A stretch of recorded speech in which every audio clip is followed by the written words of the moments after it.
All right. Thank you everyone so much for coming. We are really excited to be having this conversation, and we're so happy that you can join us. So my name is Theodora Skiatis. I'm the president of Harvard W3D, Women in Defense, Diplomacy, and Development. Oh, there's a comment. Can you hear anything? Can folks hear me? Yes. Okay. So I think, Eshan, maybe it's a voice issue on your end. Yeah, so I'm the president of W3D, Women in Defense, Diplomacy, and Development, and we, alongside ANHW, so Harvard Alumni Network for Harvard Women, and the HKS New England Alumni Association, and the HKS Women's Network, which is also a global organization, are really excited to be partnering in organizing this event. So thank you for coming. And now Litsy's going to kick it off with a poll to get a sense of everyone's perspective. So thank you so much for joining. We're really excited to be having this conversation. And thank you, Litzy, for all of your work in organizing this great event. Thank you, Theodora. For the information for the participants, there's a poll right in front of you. We just want to get a sense of how familiar the audience is about the current affairs in India. So if you could just take a few seconds to fill it, it'll be helpful for us. As the results come in, I would like to introduce myself. My name is Litcy Kurisinkal. I'm an alumni of Harvard Kennedy School. I'm also the president of Alumni Network for Harvard Women, Chicago chapter. Looks like our audience is pretty familiar with Indian affairs, which really would help us during the discussion. So as I said, we have a brilliant panel here with us today. And it's truly a great privilege to have them as our speakers today. Mr. Aakar Patel, he was the former executive director of Amnesty International India, a very bold leader, a bold defender of the defender of human rights during his time in Amnesty International. Apart from that, he is a widely read columnist in India. His writings are very powerful, written without fear or favor. And so his credibility is pretty high among his readers. Thank you so much, Mr. Aakar Patel, for joining us today. Ms. Arundhati Roy, who needs no introduction, but her book, The God of Small Things, and the Booker Prize winner title precede her name. But she's more than that, like her characters in the books, like Anjum, Miss Jabeen, Jannat House from the Ministry of Utmost Happiness. They are like characters that, at least to me, they are part of my family. It's like they're living with me. She has written extensively on various social issues, which kind of tempts at least me and many others to label her as a social activist or a political activist. But she prefers to identify herself as a writer. But her writings have definitely influenced many to look at social justice from a different perspective. Shadan Farasat, our very own Harvard alumni from Harvard Law School. He is a practicing advocate of Supreme Court of India. He is more popularly known for one very important case that he fought on triple talaq. Triple talaq is an exclusive right Muslim husbands in India had. They could instantaneously divorce their wives by uttering the word talaq 3 times. So Ms. Varisha Farasat and Ms. Shadan Farasat pleaded on behalf of Muslim women's rights organizations, and currently it stands unconstitutional. Thank you so much, Shadan, and welcome home. So let's get started with the panel. I'm going to start my question with Aakar. Aakar, you've been very forthright in your writings. You never held yourself in sharing your thoughts, in challenging policies, or talking about any issues from which most people would shy away from. And as the head of Amnesty International, your office was raided so many times by Indian government. Could you share with dissent in some sense is kind of a norm for you? Could you tell us what are the unique ways in which individual dissent as well as institutional dissent being suppressed or evolved in India in the last few years or since Thanks. Can you hear me? Yes. You can hear me? Yes. Okay.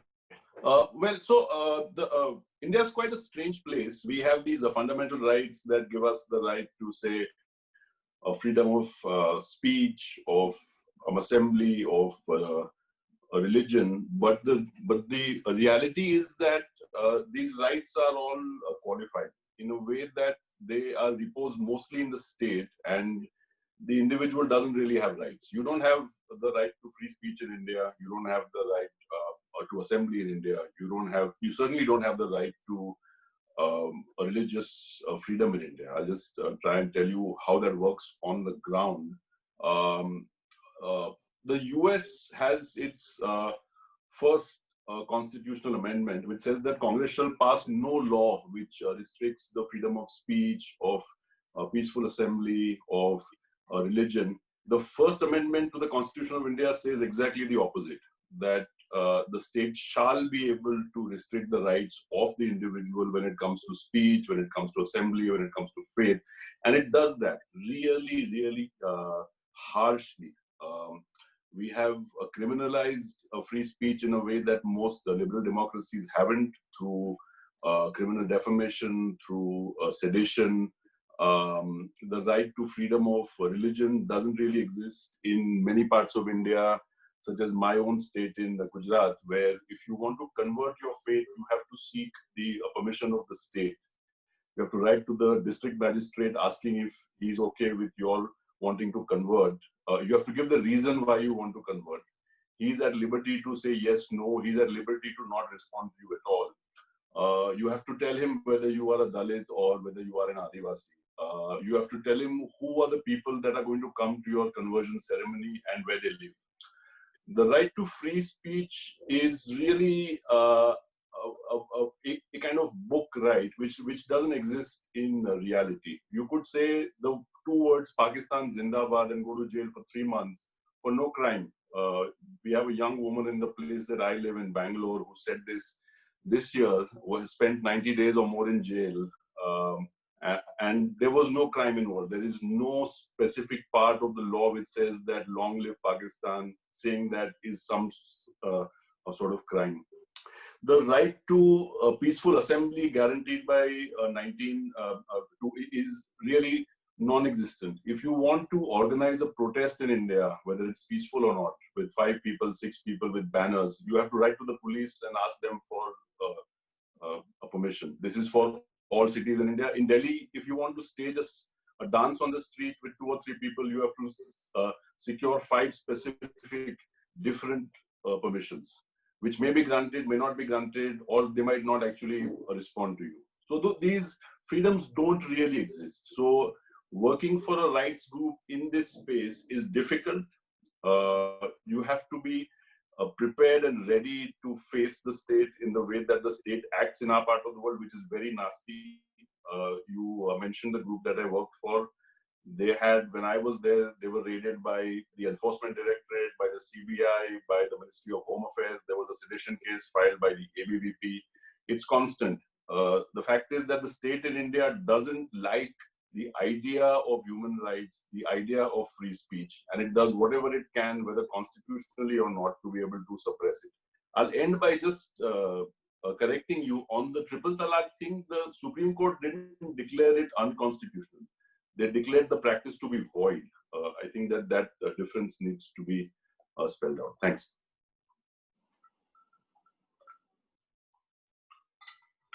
Aakar, is it a norm though, or is it like a recent change? Has it been like that, like since independence, or is it like a new phenomena that you're seeing on individual freedoms? I would say that you're right in the sense that it's not a new thing. It's always existed. It's not the case that whether the country, if led by Nehru or Indira or Rajiv Gandhi, had the kind of liberal attitude that a normal liberal democracy in the West have. Many of you live in the West. That's not the same kind of freedom that we enjoy here. We cannot say things for two reasons. One is that the state will use its force and has always used its force to stop you. The second is that we face a vigilante violence, that if you say something which is either unpalatable, the state itself is not able to distinguish between, and never has from the time of Nehru, has not able to distinguish the difference between something that is not likable and something that is an act of a crime. There is no difference in India between something that I don't like you're saying and something that you say which is a crime. You could be beaten up and go to jail for both. This is what makes our country unique. The difference in the last 6 years after Mr. Modi came to power is that this has heightened. I think this has in many ways taken on a sort of acceleration, which was the natural trajectory of the state. I think India was never meant to be a kind of liberal democracy in the way that its founders saw it to be. Its rulers saw it very differently, and this ruler certainly sees it very differently. The most illiberal right to freedom of religion in India is in Gujarat.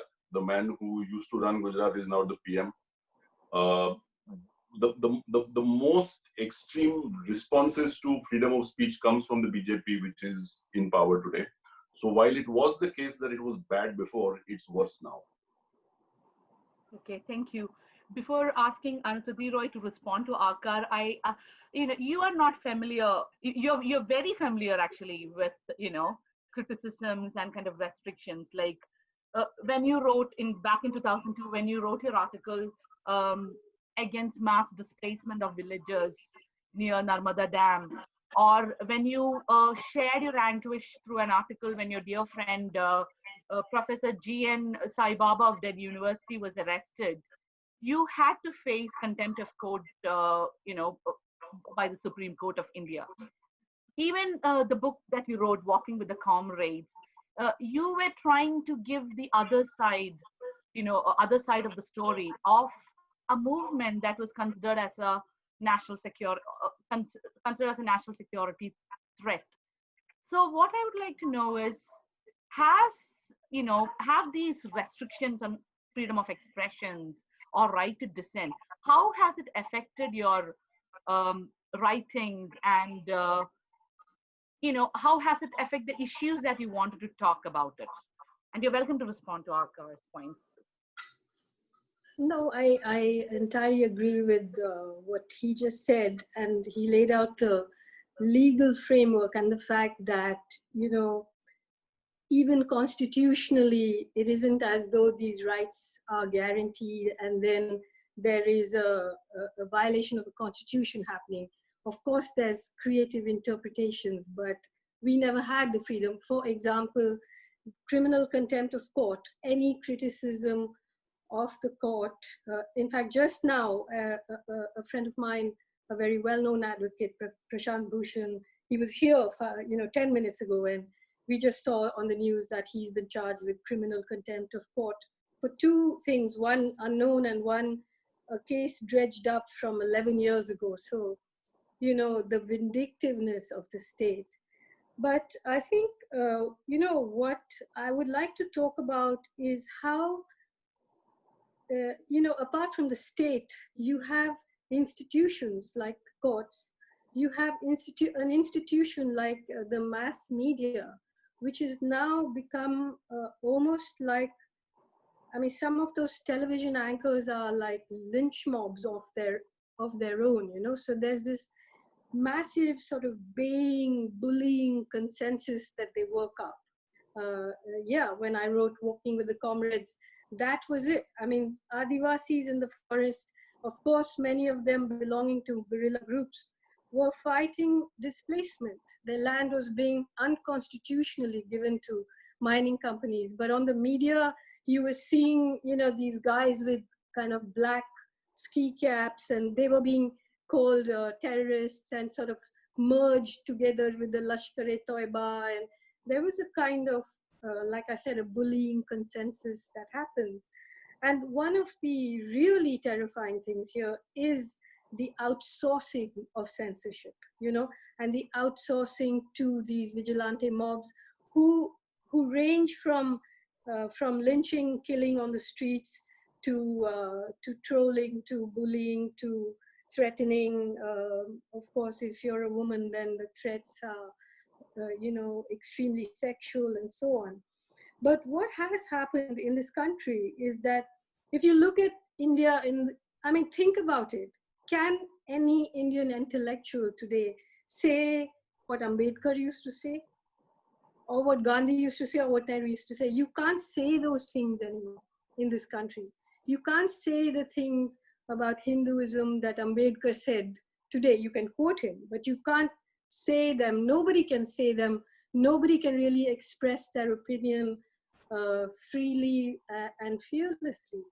And what you've seen from, let's say, the 1960s, where you had people's movements, intellectuals, writers talking about justice, talking about the redistribution of land, the redistribution of wealth. You had the Naxal movement, to every other kind of radical movement, to obviously the elections in Kerala, which threw up the first, democratically elected communist government in the world. But we're talking about a discourse on justice that then just became shrunk down to human rights. And through that, we went through, when you're talking about the redistribution of land and wealth in the 60s, to the 80s and 90s, it became, please don't displace Adivasi people from land that they're on, don't grab their land,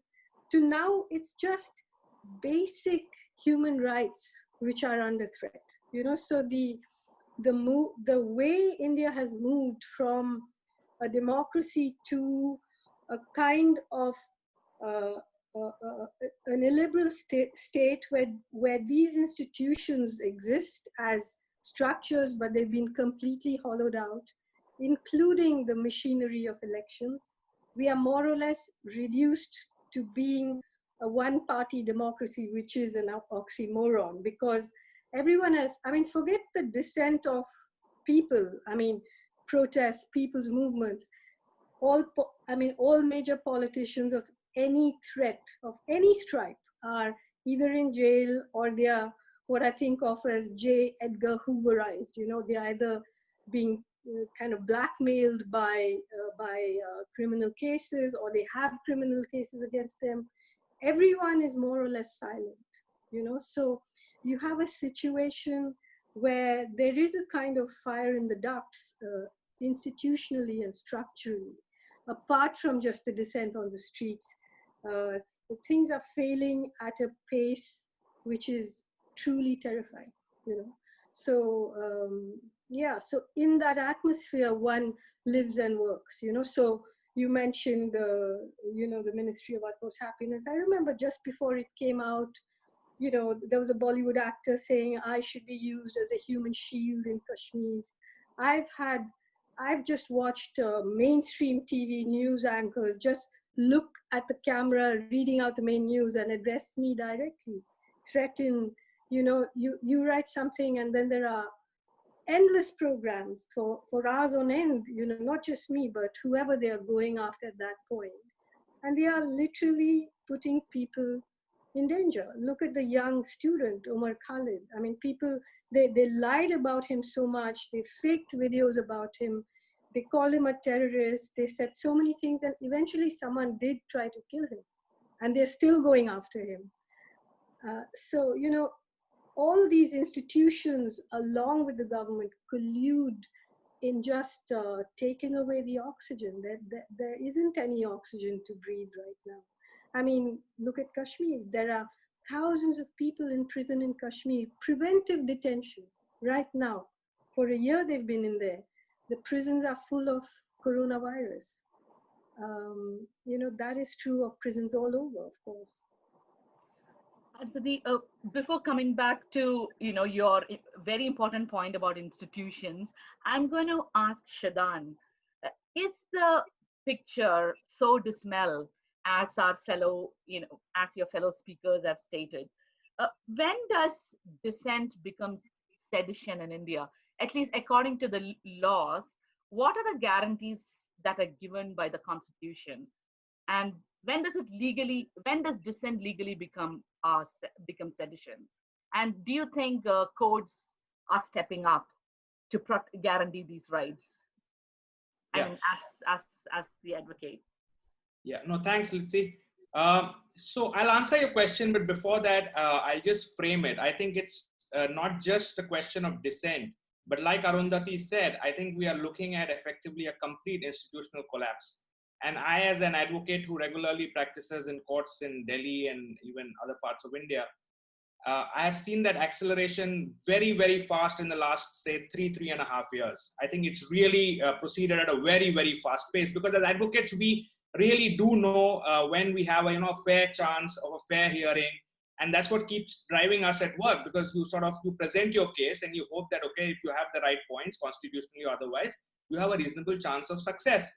And now I think a lot of us are reaching conclusion that, listen, it really doesn't matter what you argue, because even the courts are not in a position to function independently and sort of uphold the Constitution.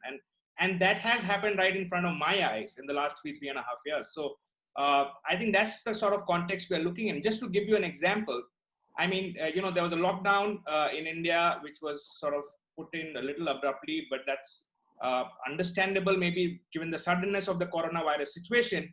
But then people approached courts saying, listen, there are problems. Within 1 week, you had people saying migrants is the issue. How will people feed themselves, etc.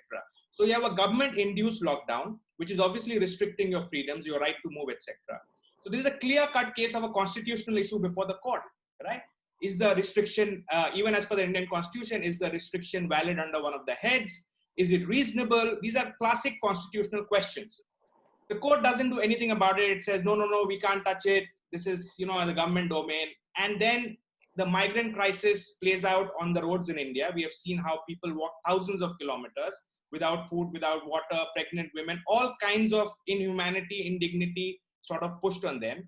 And then finally, when the court, because of a lot of criticism, woke up to this, it was already too late, because either most of the migrants had already sort of moved and walked and suffered in the process. So I mean this, and they didn't even in those hearings, they didn't really ask the elementary. I'll just give you an example. Interstate migration is entry 81 in our constitution in list 1, which means it's the responsibility of the Union of India, not the state governments. It's the responsibility constitutionally of the government of India to ensure and facilitate interstate migration. But the court, even in that hearing, which it took on belatedly, was so much focused on states doing their job, completely missing the point that it's actually, the central government whose job it is. So, and they didn't even ask basic elementary questions which you expect of them. So that's the kind of institutional collapse we are looking at. And I think that's pretty sad, because what are the options which people have? Either you sort of democratically protest, or you sort of organize people, or you sort of rely on the institutions. And I think increasingly the conclusion for even lawyers is that, listen, institutions are not going to be there for you when you need them. And that's pretty obvious. Just to answer your question now on when does, dissent in that context become, as per the law, and the law is not being implemented, but as per the law, when does dissent become sedition, is that if you were, because we are effectively criminalizing free speech. So the law is that speech can be criminalized only if it leads to a proximate cause, if it is the proximate cause of incitement to violence, which will lead to basically a damage to the state of a very fundamental variety, that is overthrowing the state as it were, not criticism of a government, not anything which is innocuous, but a very actual incitement, that is a speech which incites violence to overthrow the state, then that would potentially amount to sedition. Anything short of that, as per the law, is not sedition. But like I think the other panelists said, it doesn't matter. Sedition is being invoked left, right, and center for completely innocuous kind of speech, which if I look at as a lawyer, I literally laugh. But then I also, at the same time, even as I'm laughing, I know that if I were to go to a court and actually say this is not sedition and you quash it, I'm going to have a really tough time convincing the court in today's environment. And that's the sort of, irony and difficult situation we are in India today. Shadan, why do you think it's happening? There was a point of time when people looked upon, codes and judicial activism. We were so proud of judicial activism. And how has it, what has changed and how has it evolved? Or, where is the conscience of, the upholders of the law today? So my understanding of that is that I think we have really historically overstated the role of the Supreme Court as an institution which has protected rights. I think at all times when you look at when the pressure, executive or political pressure has been applied on the Supreme Court has failed. It did fail during the emergency, and it's failing broadly. I mean, on most issues, it's failing today. There are good individual judges, but matters of consequence don't go to them. Structurally, the whole thing is framed in a way that matters of political consequence don't go to them. So Supreme Court historically, and when we studied in law schools, of course, you'll read the lovely paras which are there in the judgment. But when you look at and closely examine the results of each of those judgments, in matters of pressure, I find the Indian Supreme Court has actually always not really come up to the mark. And so it's a bit of a misnomer that we have really, the Supreme Court was activist. It's been activist when governments have been coalition governments, weak governments, you can push them around a little bit. But with really facing real power, I don't think the Indian Supreme Court has historically shown much of a, if I can say, a spine, for lack of a better word. Okay, thank you. Going back to Arundhati's point about total collapse of institution and especially media, role of media, like I remember your article, The Silence of the Loudest Sound in New York Times that you wrote about Kashmir. You had used a phrase, lynched by the TV is most likely is the new political phenomena in India. 2 days back, you wrote an article on the injustice cannot go on forever, where you where you touched upon a lot of points about how arbitrary detention of human rights defenders, about so many issues that are going on. How do you think media has influenced the collective conscience of our society? Has Indians lost their agency, or were they always influenced by media and external environment? Well, that's a very wide-ranging question. One of the questions I think a lot of Indian activists and political people ponder over, I certainly do, is the acquiescence of people. We were talking about when the lockdown was called with 4 hours notice, and millions of workers were left on the streets of cities, homeless, without food, without transport. They began to walk home miles and miles, thousands of miles for days, beaten by the police, sprayed down with disinfectant like cattle. And yet, I personally couldn't stay at home. I went out and I watched this marching on the Delhi-UP border, and you'd see these tens of thousands of people being humiliated by a few policemen, and you wonder, why do they take it, And then I think perhaps it has something to do with caste and with the hierarchy and the division in Indian society, where everyone is oppressed by someone and has someone to oppress. And so there is such a difficulty in making solidarity across communities and so on. That is one thing. But when it comes to the media, look at the penetration of the media from the early 90s, when perhaps there's no country in the world that has like more than 450 24-hour news channels, always looking to sensationalize something. Then you look at the ownership structures of those TV channels, as well as many newspapers, and you see a massive conflict of interest in terms of who owns them, who's advertising on them, and what they seek, whose side they seek to be on. They seek to be on their own side, because they are not, it's not that they are with the establishment, they are the establishment. And, so that is a terrifying thing. But now they are literally like suckling piglets, you know, I mean, just spewing a kind of hatred, like when the corona lockdown was announced, and you know, the people, there was a meeting in Nizamuddin close to my house, and you know, it turned out to be all those people got locked in. It was a meeting that had been organized way before the lockdown was announced, and then they were locked into this very small space, and that space turned out to be a super spreader in the Nizamuddin Dargah, you know, near the Dargah.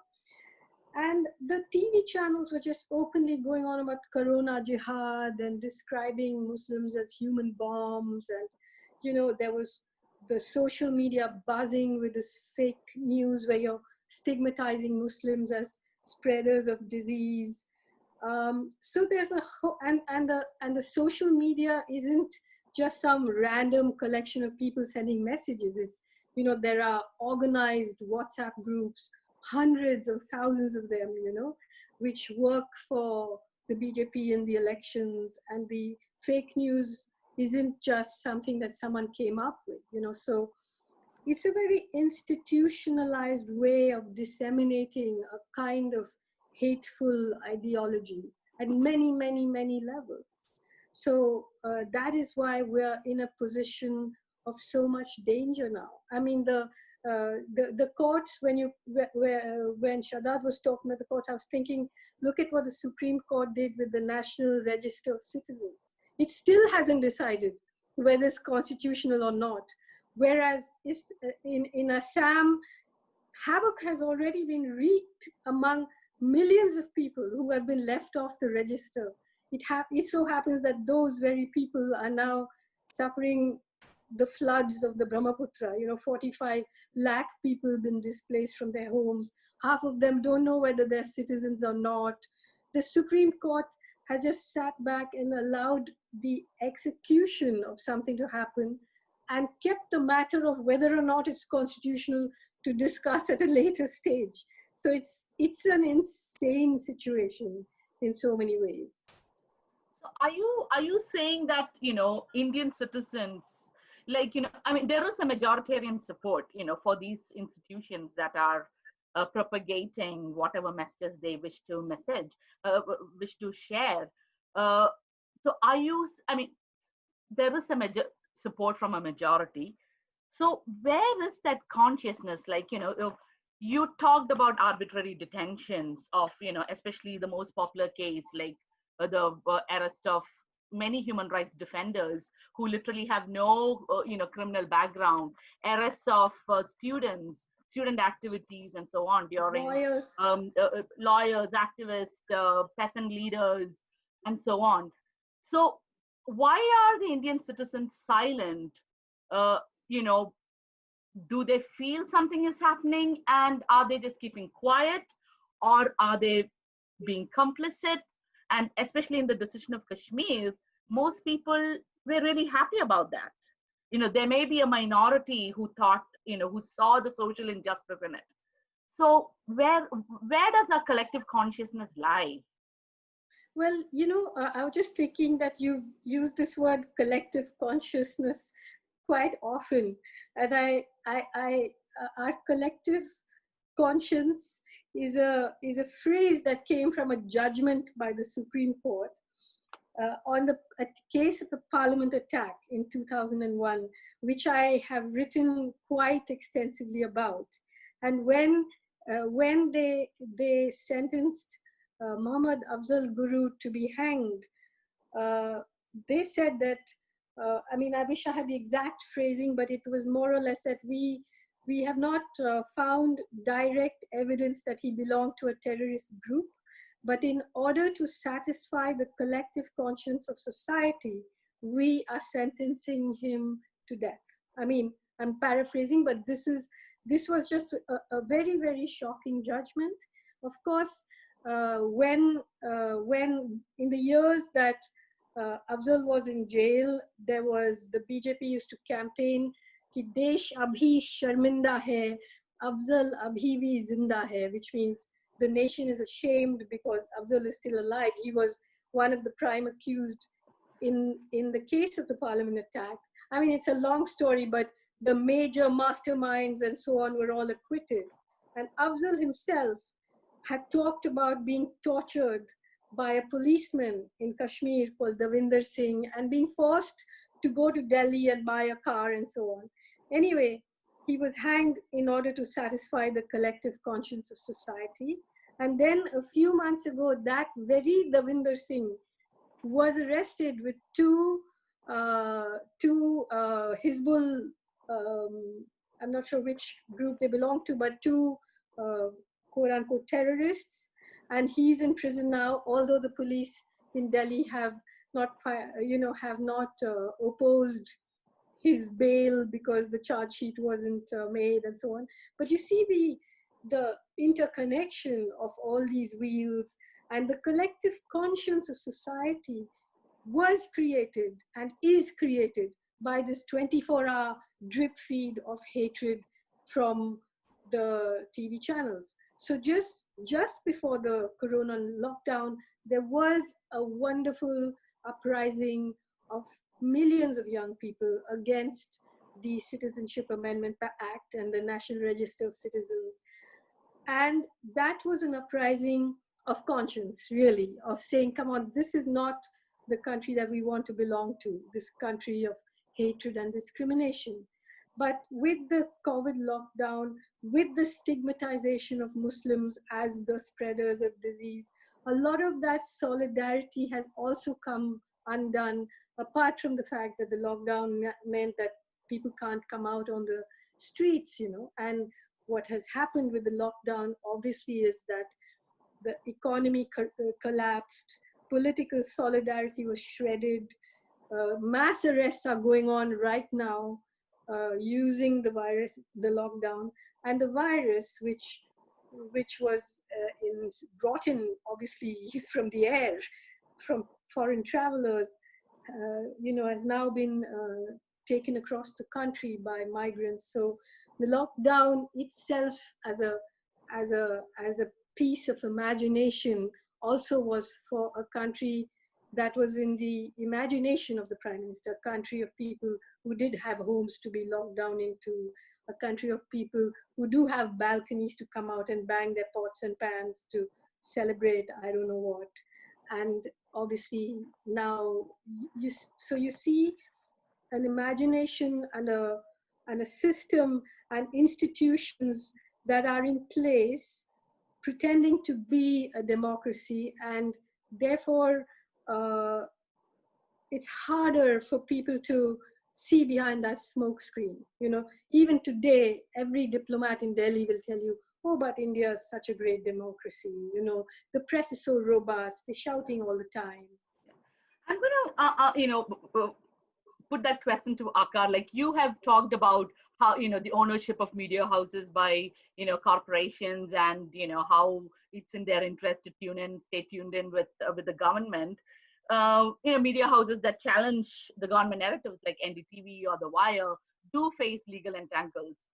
But what are the creative possibilities in this current age of technology and social media? In how can we establish a vigilant media that can act as a check and balance to state policies and social issues? Because both of you, like Arundhati Roy and Aakar Patel, still exist in India. There is a space for you to, talk about it, and there is enough crowd, who are there to listen to you. So how, Aakar, if you could just tell us, what are the creative possibilities or a solution to create a reliable media? So I think that we are imperfect in the way that we try to stifle free speech. While the state has very high levels of malice, it has very low levels of competence. So just to go back to what you started with, while the organization I was working with was raided by the Enforcement Directorate, the CBI, the Home Affairs Ministry was charged with sedition, it is still functioning. And the reason it is still functioning is if you are even vaguely competent, you can defend yourself against the state in India. The state in India is incompetent. It doesn't matter whether the state in India is run by Nehru, Indira Gandhi, or a genius like Narendra Modi. The state in India is not competent. It is not able to implement its own laws. The district magistrate can overturn the Supreme Court on matters of sedition. There is no part of India where actually the constitution is imposed. Every part of India is actually anarchy. And because of that, you can function, you can express yourself in ways, and you can resist in ways that you can't in a properly competent dictatorship. So I would say that India is autocratic, it is oligarchic in many ways, but it is not competent. Whether it's run by X, Y, or Z, the person who is running it doesn't really affect the nature of the state. And we need to use that. The problem with the media is quite specific. Most people might not know that the largest advertiser in South Asia is the government of India, the Union Government of India. So it spends more money on advertising than all the telecom companies put together. All of the Ambanis, the Vodafones, the Airtels together don't spend as much money on advertising as the Union Government of India. If you don't toe the line of the Union Government of India, you will not get your advertising.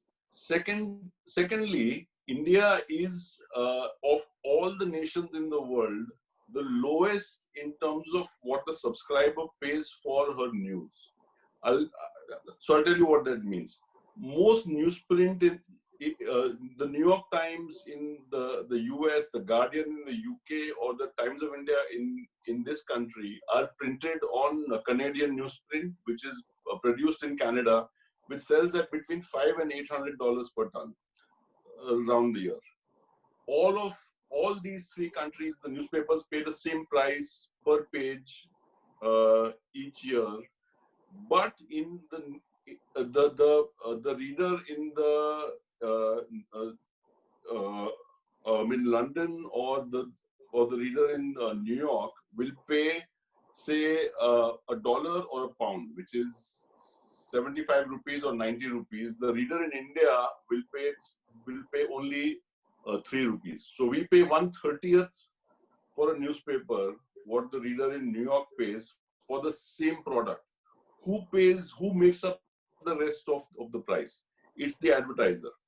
The advertiser in India has 30 times more power than the advertiser in New York, has 30 times more power than the advertiser in London. Who is the biggest advertiser in India? The government of India. The Swachh Bharat ads, the Mann Ki Baat ads, all the ads, they come with money.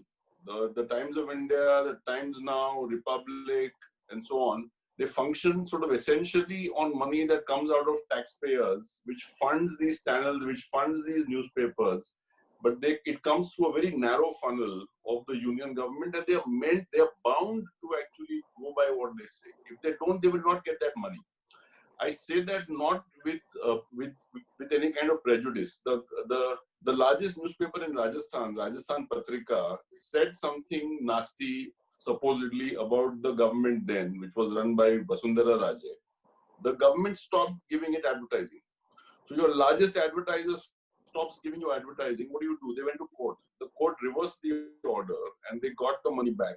But the fact remains that the media in India, because it has no subscriber support, is entirely reliant on money given by the government. Secondly, because of the fact that advertising controls such a large part of the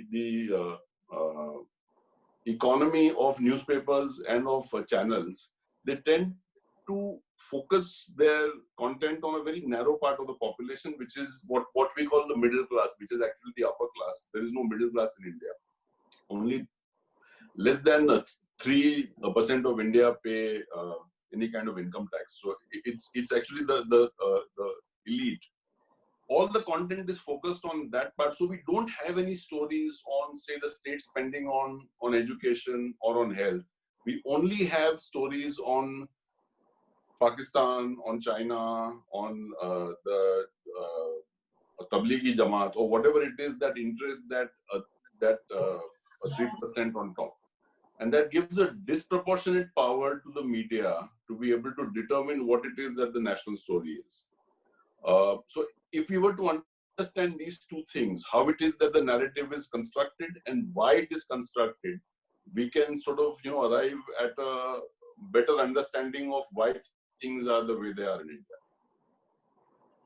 Okay, you talk, I think, you talked about government being the largest advertiser. So I just wanted to kind of, since we are talking about funding, I just want to quickly get to Shadan about the Foreign Contribution Regulations Act, which limits NGOs actually from receiving foreign funding and prevents them from kind of getting involved in political activities.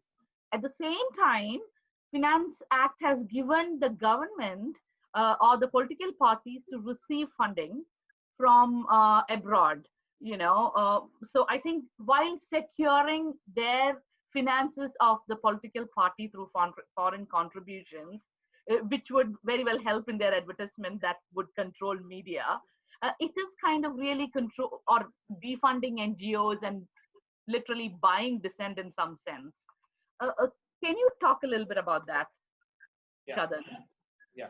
No, so I'll just frame your question again in a slightly larger context. I think what we are seeing in India, I'll answer that, but what we are seeing in India are two things. One is discriminatory application of what are otherwise neutral laws. And second, which is now increasing, is actually de jure discriminatory laws, right? So for instance, I will just take it a little bit away. Delhi riots happened in February when Donald Trump was visiting. And, it's substantially, the properties of and lives of Muslims were lost. And there was a huge right-wing element which was involved in this, the Hindutva wing. But today what we are seeing, although laws, IPC, Indian Penal Code is neutral, we are seeing a very uneven application of a very value-neutral law otherwise, right? And the state is doing it, and the courts so far have not been really able to correct that. That's what we are seeing. So that's uneven application of otherwise a law which is fine. What we're also seeing is that law itself is being turned into a very, very clear instrument of discrimination. And the most obvious example of this was the Citizenship Amendment Act, which consciously sought to exclude anybody who was Muslim from the scope of the benefit of the act. Although even Ahmadiyas and others who are not considered Muslim in Pakistan and therefore would, just by the logic of the act itself, would have been included. So there's a conscious exclusion there. Similarly, in FCR, if now come to your question, what's happening is that you have two bunch of rules which have been implemented. So you have for normal FCRA, just for the audience, is basically foreign contribution in whole range of activities in India is prohibited unless permitted under the specifics of a certain act. Now, so you need to go to the government, you need to take their permission, and then the money can be used only for those purposes. So basically, the idea of the present government was that a lot of activity they assumed, which is happening in terms of, activism or liberal ideas, their allegation was that, listen, this is all foreign funded, which is not correct because there's a whole organic, context to this in India. It has existed here for decades and centuries. Our whole independence movement was inherent, so we don't need foreign funding for that. But they have been targeting foreign funding of all liberal institutions and NGOs, right? At the same time, there was a 2014 judgment of Delhi High Court which said that, listen, the ruling party BJP and also the Congress had received money from a company which is majority foreign owned, that's 50% plus foreign stake, and therefore it was foreign funding of a political party, which is violation of Foreign Contribution Regulation Act. To overturn that, amendment was brought into 2016 by the present government, which basically said that it doesn't matter even if the funding of political parties, it doesn't matter if the company which is funding is owned 50% or more by a foreign entity, till the time under what is called for us a FEMA, it's a separate act, it is within the permitted amount of what investment is permitted in that area or that sector of the company. So for instance, if in telecom, 95% foreign funding is allowed, then a company which is 95% owned by a foreign company, say a US-based company or even a China-based company, could actually be funding a political party without it violating the foreign contribution law, whereas the same money, if it were to go to NGO by the same company, it would violate. So you have two discriminatory practices within the law built in. So now, you're discriminating without any logic. That's one.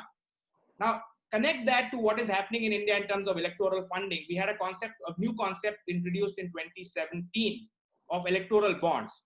So in India, the law was that, listen, if you have to fund a political party, a corporate entity had to fund a political party, you have to disclose it to your own shareholders. You have to disclose it, and the party which is receiving the money has to disclose it to the Election Commission under the Representation of People Act. So both these requirements of disclosure on both the ends, that's the donor end and the donee end, were undone by this amendment. And you had a new concept introduced, which is electoral bond, which is you buy a bond, it doesn't have the name of who's buying it, and then you go and deposit it with a political party and they encash it. And the only bank which has been allowed to issue these bonds is the State Bank of India, which is a government controlled bank. So in effect, what happens is nobody knows who's funding the political party except the State Bank of India, because they can match the bond number. So this bond was sold to this company and was encashed by that political party, right? So effectively, the government is the only entity which knows who's funding through this electoral bond process. And therefore, it's not surprising that electoral bonds are a way to completely finance the ruling party of the day to an extent completely excluding the opposition. And that's what is happening. The data, to the extent it's available, shows that 90 to 95% of the electoral bond funding has gone to the BJP. And now match this with the fact that you are allowed to have foreign companies donate in the electoral process. So you can have a 95% Chinese-owned company funding the BJP today and we don't know anything about it, right? And so this is the kind of legal structure we are living in, which is totally, whereas imagine if this was happening to an NGO, how would the government react? So for their own funding, for political party, they're allowing this through a legal mechanism. And again, the courts really, one of the things which is, problem of our Indian court system is they decide by not deciding. So we have, the challenge to electoral bonds has been pending for almost 3 years. Ever since it was enacted, there were a couple of challenges that were there, but it's almost 3 years and it's not been decided. And thousands and millions and crores of rupees have been funded. In the meantime, elections at national level, at state levels are being won in different cycles. So, that's the discriminatory application of law which is happening. And that's a great example where courts have not been able to actually do their constitutional job so far. So I think we all agree, there are enough problems exist in India. Now, if we can just kind of, in the interest of time, how can we kind of fix it? Like, Aakar's point of, such huge government control on media and generally kind of, despite the incompetence of the government machinery or the state machinery, it has control over media and narratives. Generally looks like our democracy is in kind of backsliding, but how can we strengthen the institutions that we have and look for a better future for India? Arundhati, do you want to start with it? Or well, honestly, let's see.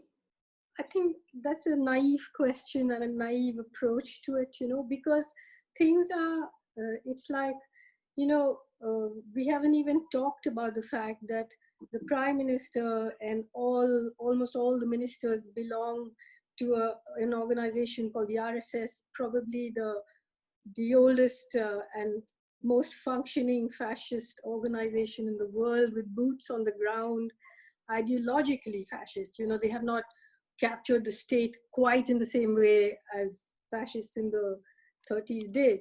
But each of these institutions have been penetrated, and this is an organization which has tremendous amount of money.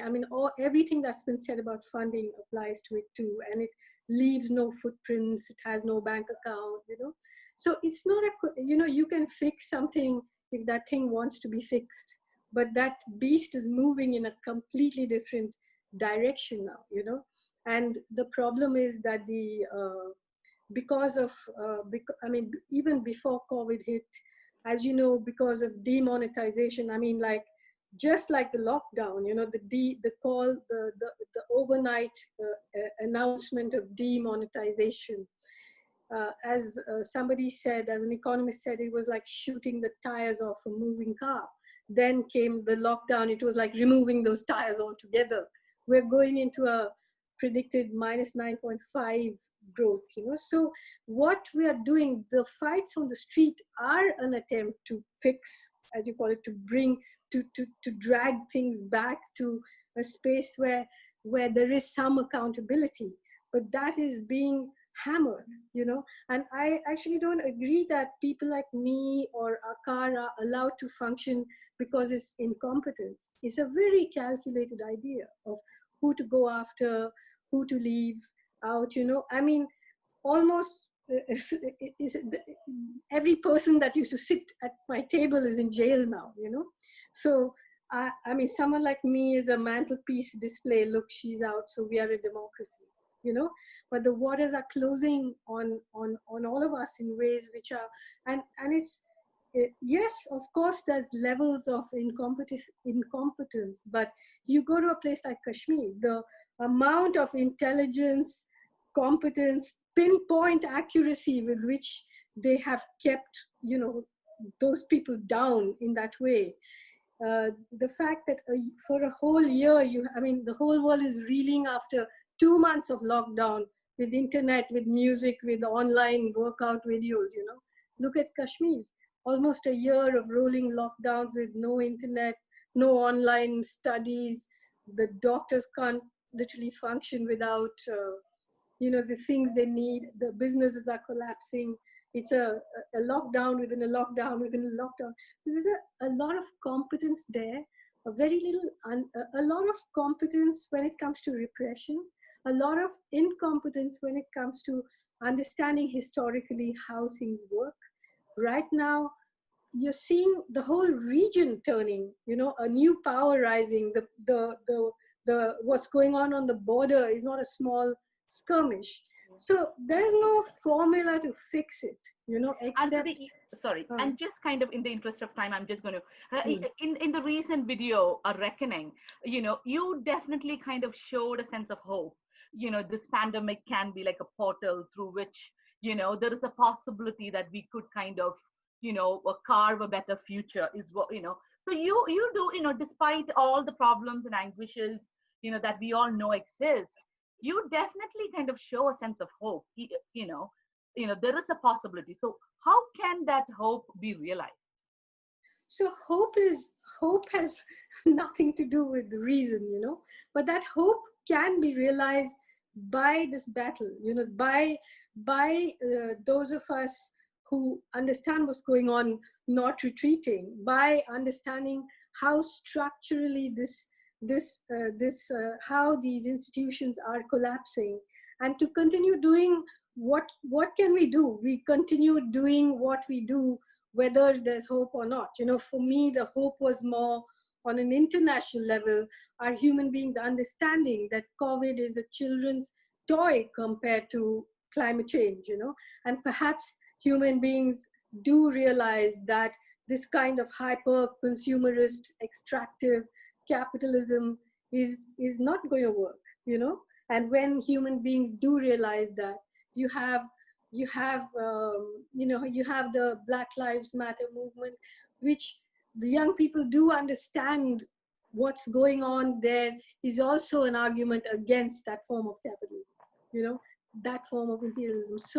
So the hope comes from understanding, hope doesn't come from just thinking that we can just tweak a few things here and fix it.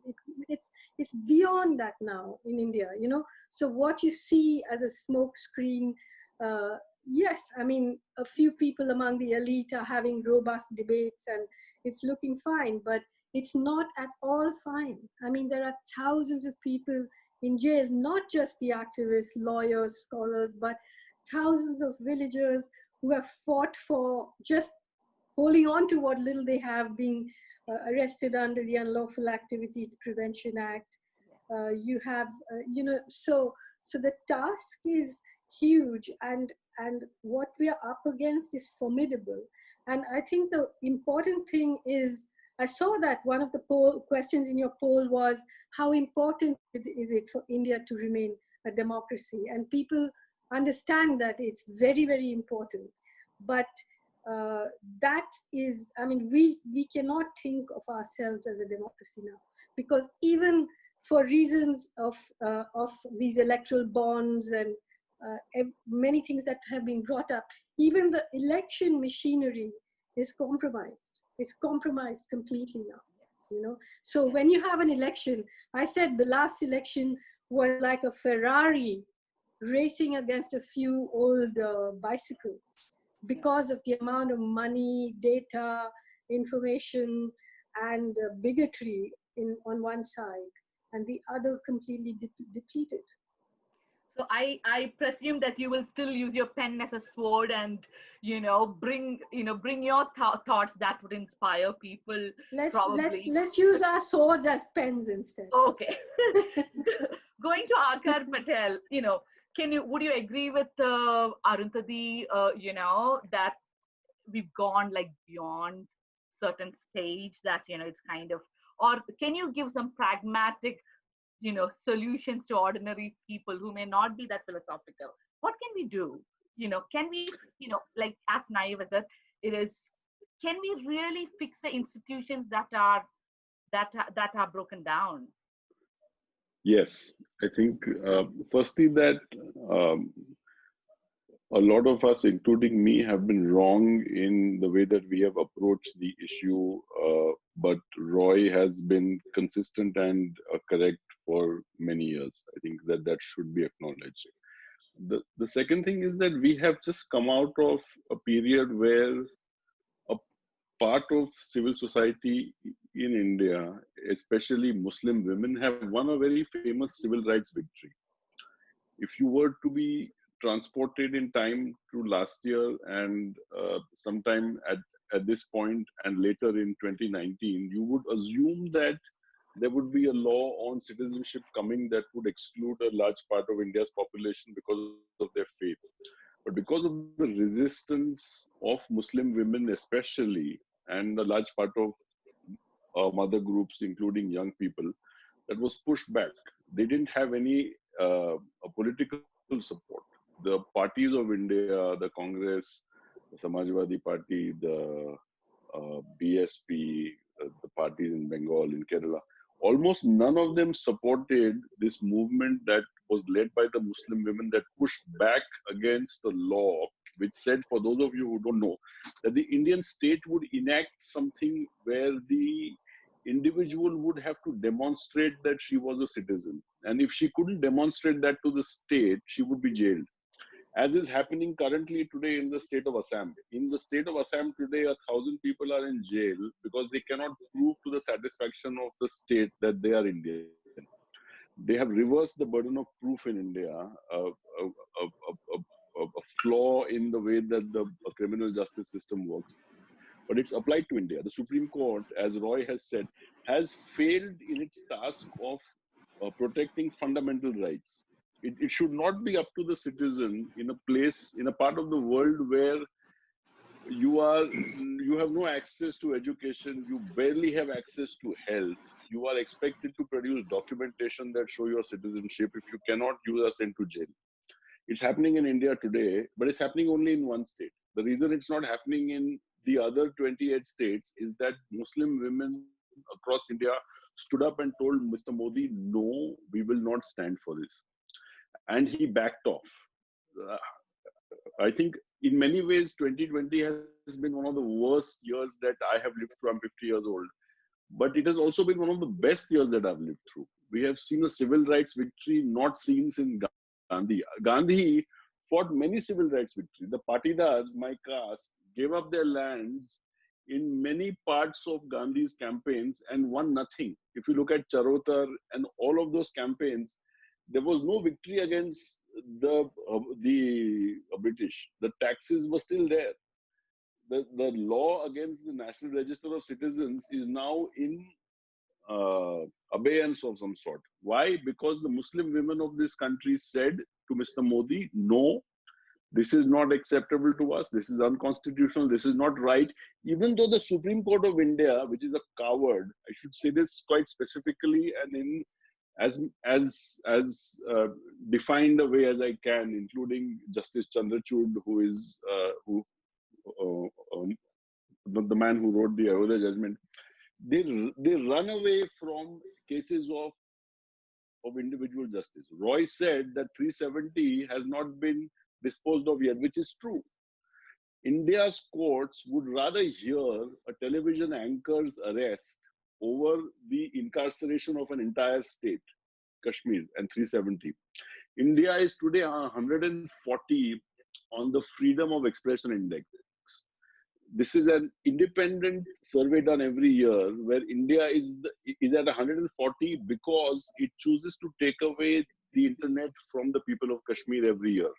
Not about parties, not about the BJP, not about the Congress. Every year, India chooses to take away the freedom of expression from Kashmiris, and for that reason, it is at 140 among states in freedom of speech, and has not changed for a long time. This is the kind of condition that we are speaking of when we speak of rights in India.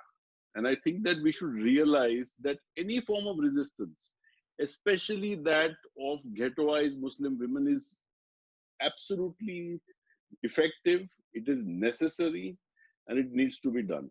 It is the only way forward for this country to move. We cannot expect our constitutional courts or our political parties to pull us out of this.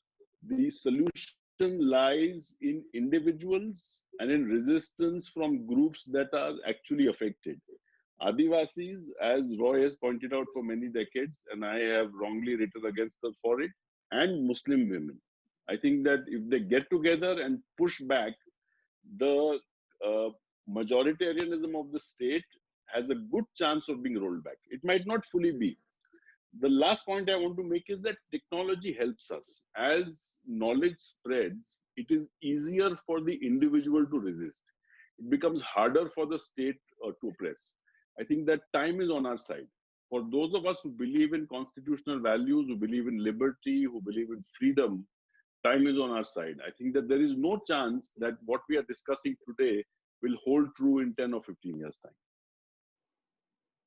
Thank you.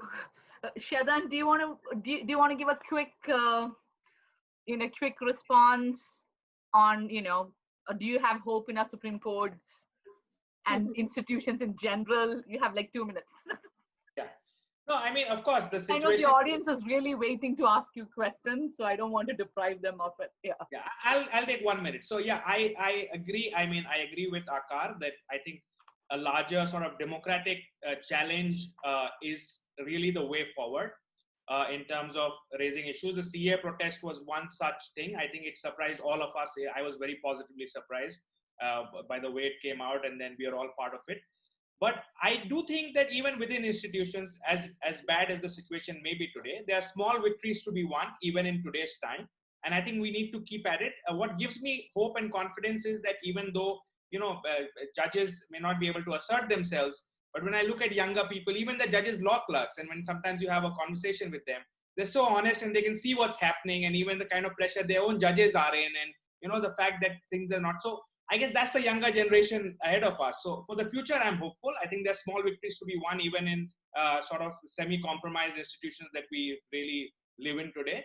And hopefully sometime in the future, we'll be able to resurrect the court system fully, or at least substantially, maybe not fully. Fully is a very big thing, but at least substantially from, how much worse we have become in the last, say, 5 years or 10 years. Thank you, Shadan. So we have a very special guest who would make a statement for 2 or 3 minutes. She is Varsha Gandikota Nelatla. She's a niece of a 81-year-old poet, Varavara Rao, who has been arrested since 2018 without any charges, without trial. He is one of the 11 human rights defenders who have been in prison for the last 2 years. And he has got COVID now. He was not getting enough medical attention. And today I just read that he's literally on deathbed. So I would like to ask Varsha to update us and, share about Varavara Rao with us. Thank you, Litcy. Hi, everyone. I'm Varsha Gandikota Nallutla. I'm a feminist advocate and Varavara Rao's niece, who I call Bapu. I want to thank Litcy and Theodora for inviting me here today and giving me the floor. In these dark times, I think what's given the family hope is the constant reminder of how much Bapu is loved. Every morning, I'm moved by a new voice from a new corner of the globe, a translated poem, a tribute, a recollection. So I want to thank the panelists today as well, who stood in solidarity, both with their incredibly eloquent words and a lifetime of activism. When this began 2 years ago, the truth is that our first reaction was that we'd been here before. You know, Bapu's been arrested before, has been to prison before, he's fought 25 court cases and spent 8 years of his life awaiting trials that would acquit him. So when it did happen, I have to admit that to us, it was kind of a here we go again ring to it. But with the kind of national media attention that the Bhima Koregaon case received and with the kinds of names that appeared alongside his, many of us in the family believed that there was simply no way such an obviously fabricated case would withstand even the most preliminary scrutiny. How could a letter written in a language that he doesn't even speak hold up as evidence, right? But as his unconstitutional incarceration has continued, I think we've begun to change our demands from his immediate release to him being shifted to house arrest, if not bail. Another year and many serious health issues later, our voices have been reduced to astonishingly limited pleas. Can someone from the family be allowed to meet him? Can we get basic updates on his health? Is he okay? Today, the example of just the last 3 months, in May, we heard that he lost consciousness and was admitted to the hospital. We didn't get any official briefing. In June, his voice was weak and feeble, his words disjointed, he was delirious, no briefing. Last week, he tested positive for COVID. He was shifted to the hospital in the middle of the night, again, no official briefing. And the next day in the news, we read about how he had a head injury and needed stitches. What I hope to articulate is that things are different. It might sound obvious to those participating in today's event that, you know, this government is more brutal, cruel, and corrupt than its predecessors. But there's something here that goes a little bit further. It's not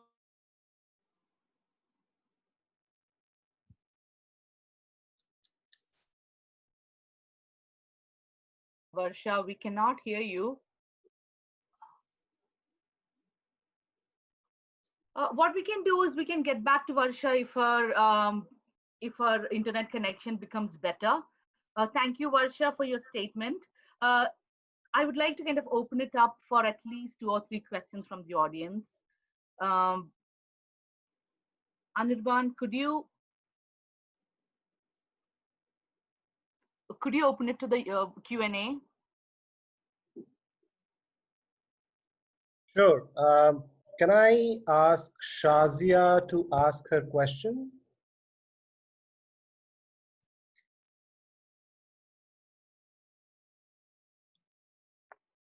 Hi, I'm sorry, I seem to have cut out. Can everyone hear me okay?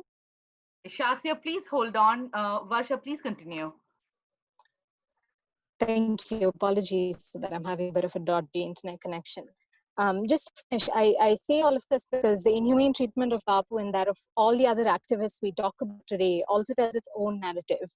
One of a sustained system of injustice, yes, but equally one that has never before had at its helm autocrats as brutal and an ideology as corrosive. What worries me is that in response, our vocabulary has also been changing. Instead of arguing that poets like him are what keep critical thinking alive, that he's the reason generations of writers, activists, human rights defenders join people's movements, we've now begun to repeat that he's an 80-year-old man, that he's weak and frail, that he's harmless. Bapu in a poem asks, in what discourse can we converse with the heartless? And I say that because the truth is that he is a threat, that we all are, or at least should be. We threaten the system of cane and systemic injustice, refusing to retreat meekly into the shadows. So if there's ever a time to resurrect international solidarities, it's now. And for that, I thank you all. Thank you very much, Varsha, for your statement. We can go back to question and answer session because we only have like 10 minutes. So Anirban, can you ask the person to yeah, so I'm going to request Shazia to ask the question that she asked over group chat. And if she's not around, then I can ask the question for her. Please make your questions brief and please direct it to the speaker you would like. Hi. So I asked a question. I asked a couple of questions, actually. I'm actually in Pakistan right now, and I live in the US. So I hear a lot of the rhetoric between India and Pakistan that goes back and forth. And I just wanted to hear a little bit. I know it's a very complicated and very entrenched issue, but I wanted to hear some of maybe the way they see things playing out. Anyone from the panel, Miss Roy particularly, do we ever see a way out, or is it just going to be circles forever? Well, if you'd asked me this question a month ago, I might have said, yeah, it's going to be circles forever. But something very new has happened, and I think people are still trying to understand it. But basically, when when this government abrogated Section 370 and stripped Jammu and Kashmir of its special status and of its statehood, and then divided Ladakh and Kashmir into two separate union territories, the rhetoric was that this is going to solve the Kashmir problem once and for all. We're going to arrest everybody and terrorism will be over and so on. And far from that happening, what has happened is that it's unleashed a sort of plates shifting in the whole neighborhood, you know, and China, and as soon as they did this, the Home Minister and the Defense Minister came out and said, we're going to take Aksai Chin, which is the China, we're going to take the Pakistan part of Kashmir, and now what has happened is that there have big plates have moved, you know, and the Chinese moving across the line of actual control into Ladakh to protect their road in Aksai Chin, to cut off the highest airport in Daulat Begoli, where the Americans were landing their Hercules, the movement in the South China Sea, the Chinese, you know, the CPAC road, the deals with Iran. So now you're seeing a whole new world order rising. And right now, you know, Modi, who used to lambast the Congress government over its China policy, doesn't know what to do. And we have we have a situation in which India is winning the war on Indian TV, but on the ground things have changed a lot. And so you're seeing a whole new situation rising, which we don't know how it's going to play out, but it's certainly not going to be status quo anymore, you know? Yeah. Thank you so much. I appreciate your answer. And thank you for all the writing that you do and the in-depth writing. We truly appreciate it across the border. Thank you. And Nirban, we could move to the second question. Yes. There's somebody by the name of Moto G who had a question to ask the panelists. So I have 5 or 6 folks who have questions. So I'm going to use those first. And then post that there are some interesting questions which were put during when people enrolled. So I'm going to use some of those questions post that. But Moto G, if he or she isn't there, then I can ask the question on the person's behalf.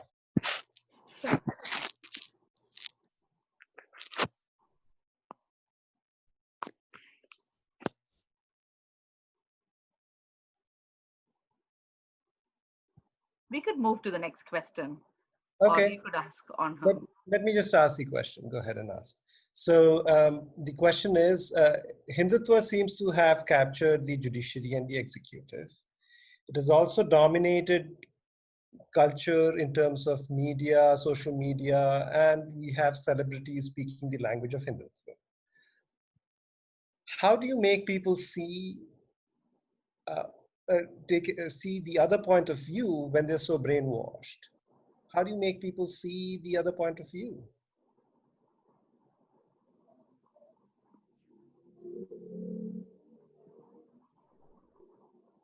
Mr. Aakar, would you like to take the question? Sure. Can you hear me? Yes.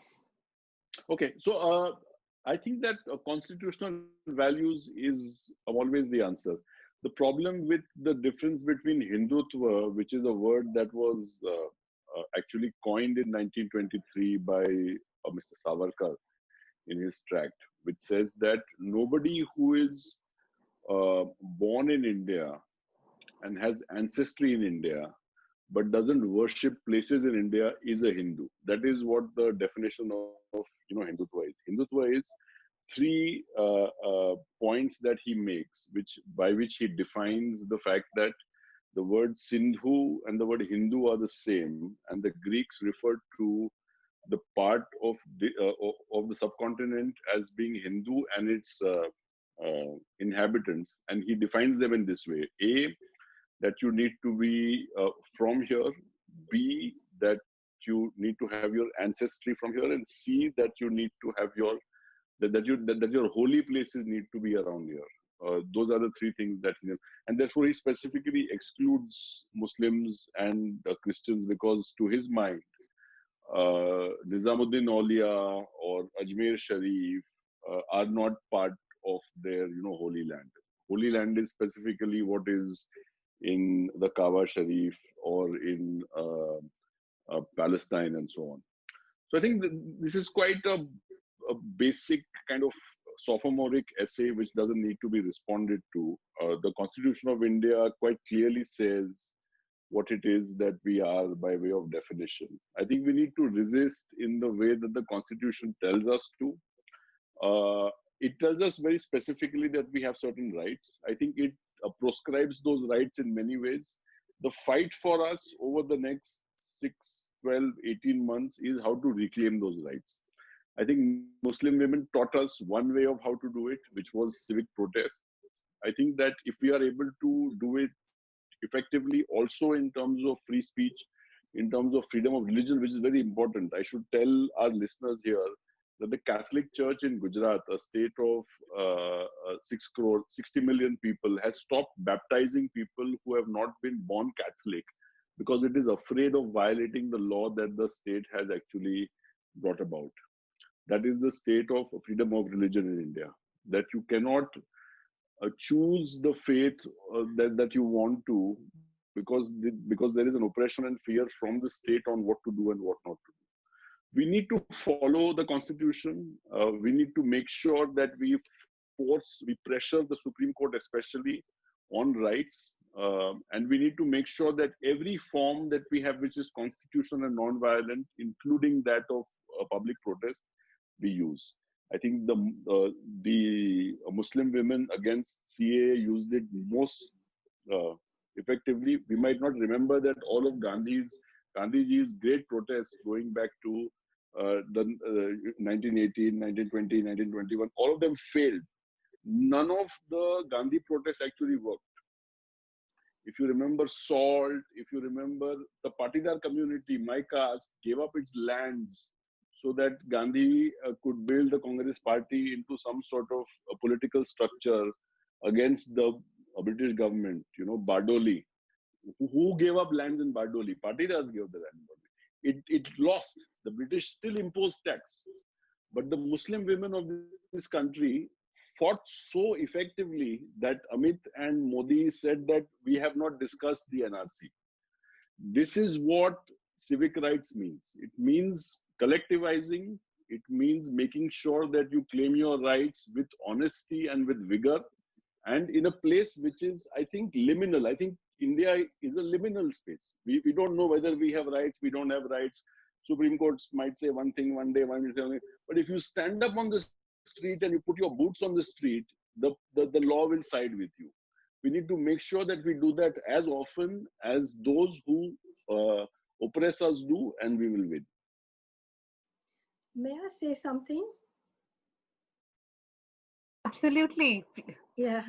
No, I think this is a very important question, and I just want to add something to it. And that is that we mustn't forget that what Hindutva actually means on the ground is what the anti-caste movement calls Brahminism. So if you look at who are the people individually and in terms of as a community ruling these institutions that we talked about that are so compromised, you will see that they belong to the upper castes, you know, mostly to the Brahmin and Banya castes in the north. And you have a whole history of resistance to this. I'm talking about culturally. Pre the constitution and pre anything, you have such a long history of the anti-caste movement, of anti-caste poets, of Kabir, of so many others, you know. And the mythology of turning the Dravidians into asuras, of making Ravan this demon king, all of it also is a way of mythologizing history and making myth into history and history into myth. And so culturally, today, really the big fault line is that you have a very aware Dalit movement and Ambedkarite movement, which has a lot got drawn into Hindutva because the Congress and liberals and even the left failed them. But it is a movement that is very conscious of what its status is.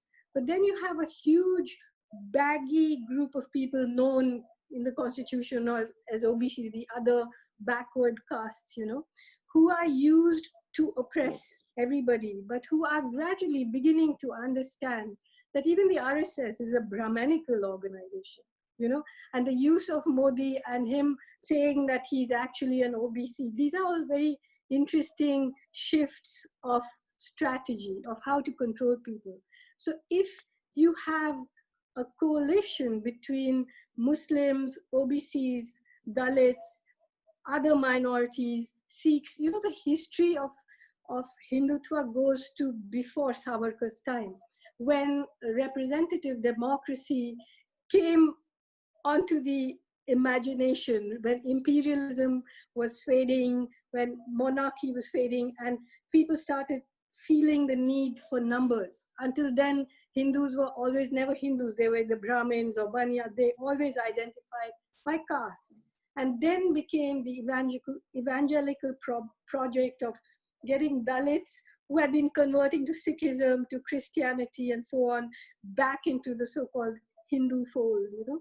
So you have to see that the counter narrative to Hindutva is much older than the constitution. It's a cultural counter narrative, and we have to tap into it. We have to understand that until even the communists failed. I mean, the communist constituency would have been Dalits and OBCs if communists did not just say caste is class, comrade, because caste is much more than class and class is more than caste. And when you look at it through that lens, you will find the ways of telling stories, of making those solidarities, of challenging those hierarchies in ways that are deeply entrenched in the imagination of this part of the world. And I'm speaking of writing, of cinema, of stories, of music, of so much, you know, even language itself, even the Sanskritization of Hindi that's going on, which isn't spoken by most people, you know. Everything else has been made into a dialect. Everyone else is a lesser god, you know. So there are huge solidarities that need to be seen. There are seams we need to travel on that we haven't traveled on before to understand that there is a huge, it's a form of colonialism that has happened. You know, the colonialism of this very minuscule numbers of people who belong to these upper castes, who control everything. And we have to, you cannot understand this part of the world if you don't understand caste and if you don't talk about it. True. Thank you so much, Arundhati.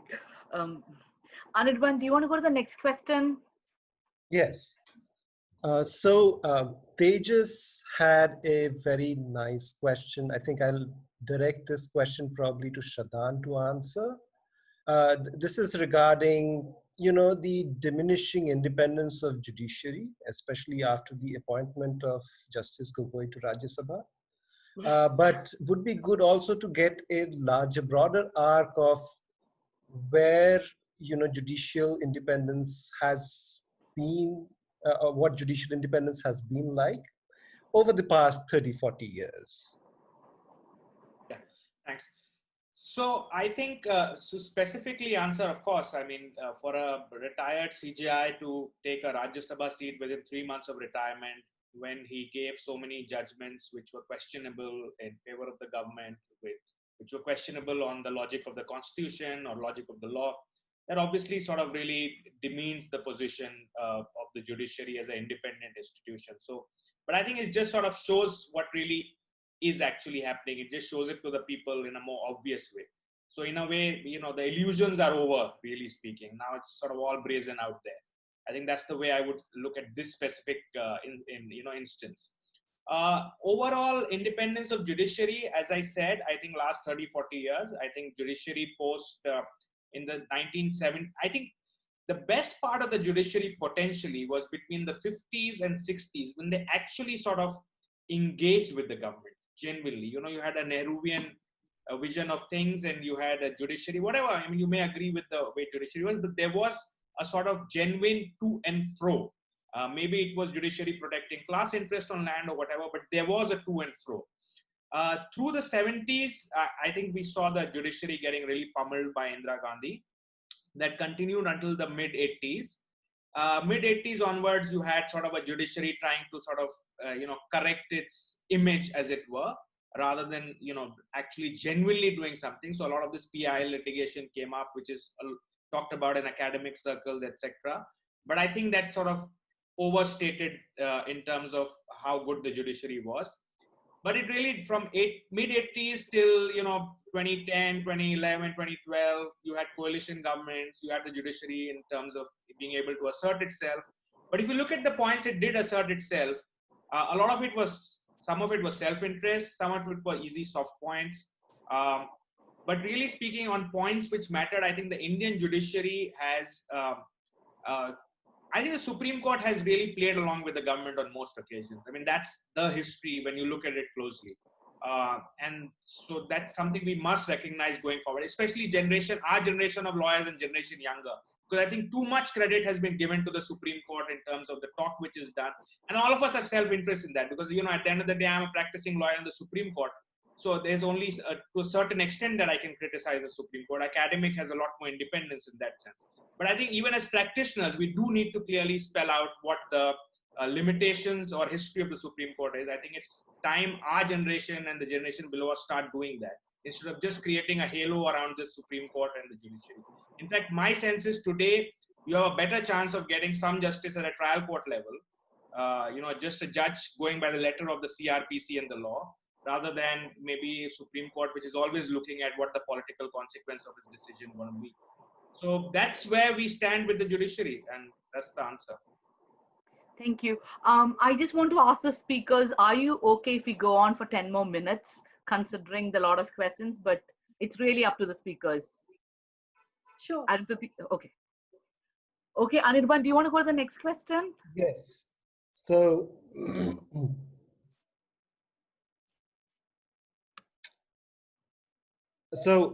Ishan Kalyanikar has a interesting question about contempt laws. Ishan, would you be willing to ask this question?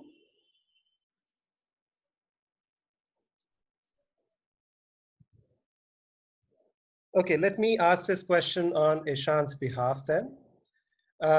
Ishan asks if it would be nice if either of the panelists could talk in brief about contempt laws. To what extent can we criticize a judgment and a judge? We just saw the CGI posting a picture with a motorcycle registered to a BJP man. How has it not gotten under a microscope in media?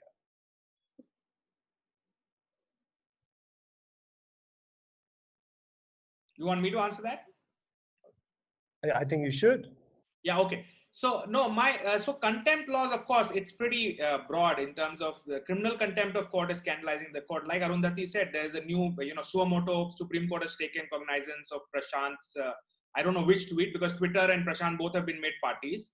And that's coming up tomorrow before the one bench of the Supreme Court. We probably know a little bit more what's, once some order comes in that as to what tweet it is about. But you see, it's pretty broad, and what is scandalizing the court in terms of criminal contempt, I think people who are, see, one of the things which has been happening is as the Supreme Court and other courts have failed to function independently, there's obviously more criticism of that. And then now what we are seeing is that criticism is being possibly sought to be, shut out completely. I think criminal contempt laws are open to interpretation because judges themselves interpret it in very broad ways, very often very wrongly. I think Arundhati has faced the criminal contempt as well. So she could probably give you a first-hand experience. I'll give you more the bookish angle to it. I think she'll give you the more sort of first-hand experience of that. But on photographs, the CGI had an explanation. He didn't know, who it belonged to, etc. So, those facts are not clear. So I wouldn't want to sort of comment on that, in what context he sort of, was with the person. Was he aware? Is he just a motor enthusiast who was sitting on a bike? I think those are sort of more gossipy talk rather than, but I think generally speaking, in terms of what is permissible is you can criticize as per law, what is permissible, you can criticize a judgment fully. There's no problem. You can criticize a judgment of a judge, naming the judge as well. There's no problem. I think the problem is sort of the line you cross if you attribute motives to a judge. And that's the point, I think, which legally speaking, you are already on the gray zone. So if you're starting attributing motives to a judge for a judgment, I think that's when it gets dangerous in terms of criticism of court. Short of that, everything is fine. But even if you're attributing motives, then you have sort of material to show that in terms of evidence and solid stuff, then I guess that's on. But short of that, if you're attributing motives without material, then you are definitely... Truth is not a defense, right? Yeah, it is not too criminal. Yeah, that's true. But it's a question of, you can see how courts look at it. So I would never advise anybody to attribute motive to as a lawyer, I would not say attribute motive to a judge, because then you are trading in dangerous territory. It should not be that way though, but that's the way it is. Does any other speaker want to respond? Arundhati, you want to share? Yeah, well, I'm a serial offender on that front, but as far as the courts are concerned. But I think, it's a law that ought not to exist, the contempt of court law, because courts are so powerful, they should be able to take criticism and they should be able to defend themselves in whatever way they have to. But I think on the whole, what I will say, which we haven't talked about vis-a-vis the courts, is that in India, the process is the punishment. So whether or not the court comes out with some erudite judgment after 10 years, the fact is you're seeing so many people, young Muslims and other people, like all the activists who are likely to be acquitted at some stage, but they would have already spent many, many years in jail. Even the contempt law, it makes you, or even speaking for myself, one has been harassed so much in terms of just appearing in court, getting lawyers, appearing in Nagpur, appearing here, appearing there. For ordinary people, for young journalists, for people without access to legal help, it's a way of tying them up, tripping them up, not allowing people to think freely, to think clearly. And this is fundamental to a democracy, allowing people to think fearlessly, even if they are wrong, even if they are unpleasant, even if they are disagreeable, to just take away all the oxygen from people's brains. These laws and this labyrinthine judiciary and this slow lumbering pace at which it works, when it wants to, of course, it can work at lightning speed. So it's a very, very faulty piece of machinery here. Aakar, would you like to respond as well? I think that what was said about by Farasat about the court is true, but I think that the level of subjectivity in it is not properly understood. That the justice system in India doesn't function per law. It functions per government and it functions per individual. You could violate any part of the constitution and get away with it if you were a judge, and you could violate any part of the constitution and get away with it if you were government. I think that we need to stop that. I think that what needs to end in India is the arbitrariness with which freedoms are excluded from being fundamental, and the arbitrariness with which the courts actually support the state on the stopping of these freedoms from being excluded. If we were to do these two things, we would be okay. A simple example of that is that all the activists and lawyers and scholars who are in jail now that we've spoken about in the Bhima Koregaon case, who have not even been charge sheeted, while people who've committed and been convicted of mass murder are given parole, are made ministers, are garlanded, you know, I mean, it's just, they're just, even this Vikas Dubey, the gangster who was shot down, he was on parole as a person who had killed someone in a police station in front of many policemen. But if you're an activist or a trade union lawyer, you'll never be let out on bail. If you're I should just add to this, sorry. Yeah. That just to add to what Roy said, that Mr. Advani, whose physical actions and speech caused the death of more than 2,000 Indians, is still being tried, has never been in jail. Whereas the people who made speeches for Bhima Koregaon, including women who gave up their US citizenship to become Indians. I don't know of any middle-class Indians who do that. Sudha Bharadwaj gave up her US citizenship to become an Indian, is now in jail for not any crime that she's done. The offense against her is papers that the government has found on someone else's third computer. person. They have jailed her for that. She's remained in jail for that. This is a woman who loves India so much she gave up her US citizenship.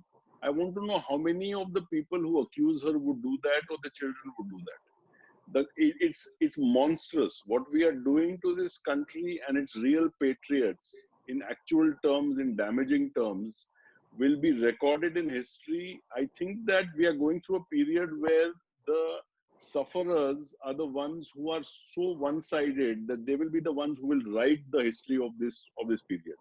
I think when we record the moments, the BJP did not win a single state between 1951 and 1990. It won its first state after it started mobilizing Indians against its own Muslims. The first chief minister of India from the BJP came after we mobilized against our own Muslims. We should think about that. The government of India today is run by people who have mobilized against their own nation, their own communities, and they have built their power structures on the bones and the blood of those that have been massacred. There is no question to my mind that when the history of India is written in 2040, what is going on today will be written in favor of those who are speaking on this debate. It will not be written on by those who are saying that the Ayodhya dispute should be resolved in favor of the Ram Mandir. History will be on our side, and I have no doubt that that will be the case.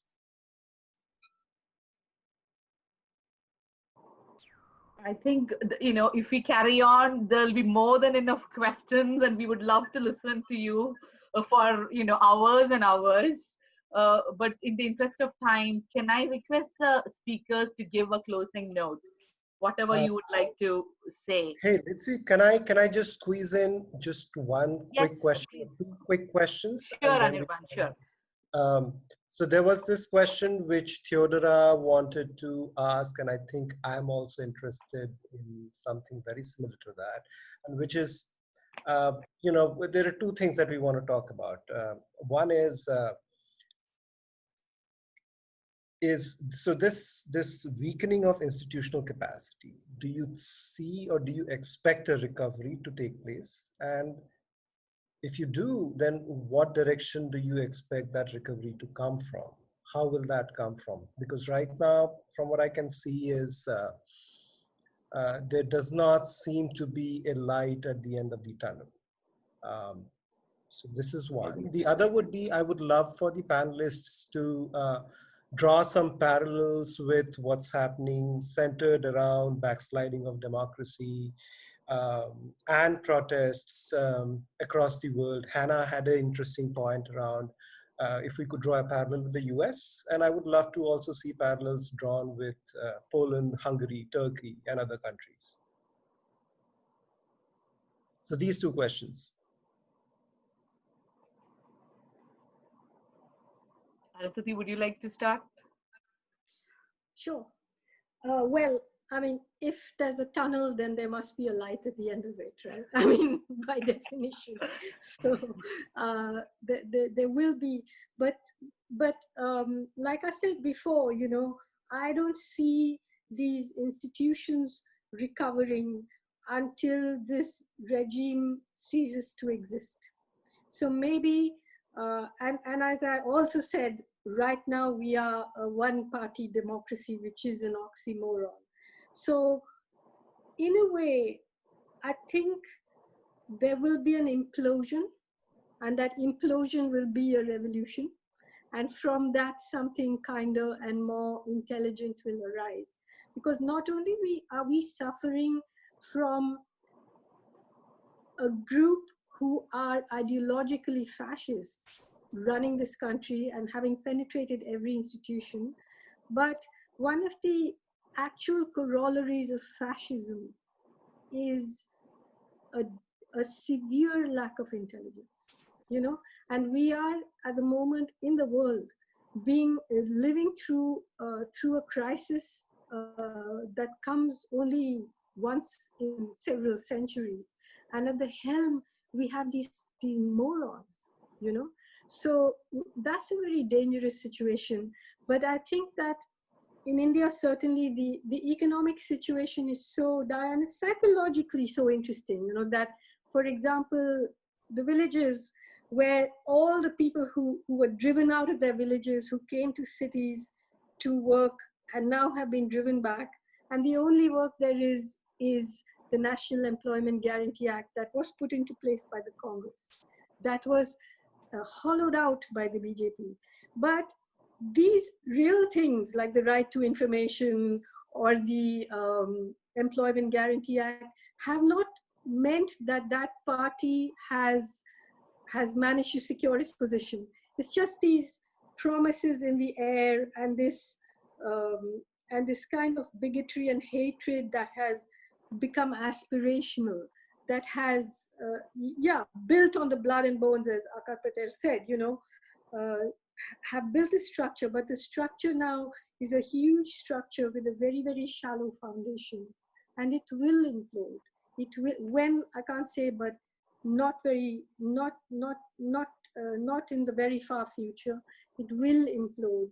It should implode, it must implode, and it'll be a terrible moment of chaos, but out of that, something new will come, you know, because we do need a revolution, you know, a revolution of class, a revolution of caste, new things to come out, because this pride of the ancient is not a very nice thing, because that ancient is full of the most horrible prejudices. So let it fall, you know, let it fall. Let's auction all the MPs that want to, you know, instead of holding them in resorts, let's just auction them to the highest bidder, and let's just face reality as it is, you know, which is the one-party democracy that must fail, and then something new will come. Yeah, can I just comment on that? Oh, so, sorry. Yeah, no. Are you done, Arundhati? No, I just realized I didn't answer the second part of the question. Please finish that. Yeah, sorry, please finish that. Well, the second part of the question was about the international connections between all the international movements that have happened. There was some tenuous connection between the big uprising against the Citizenship Amendment Bill, but I don't think, you know, I still think it was too specific a thing. You know, it was a single issue uprising. It was a rebellion. It was not a revolution.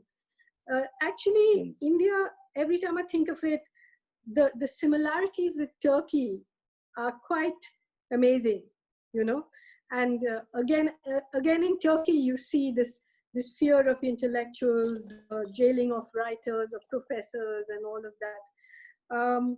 And the Black Lives Matter movement, you know, we can't make, again, these easy connections between anti-caste movements and the Black Lives Matter movement, because the anti-caste movement has not come to that critical mass yet.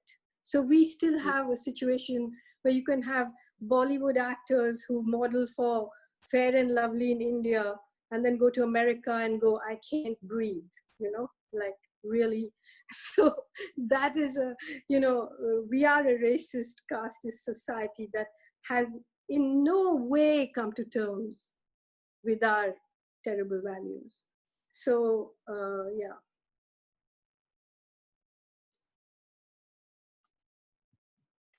I'm through.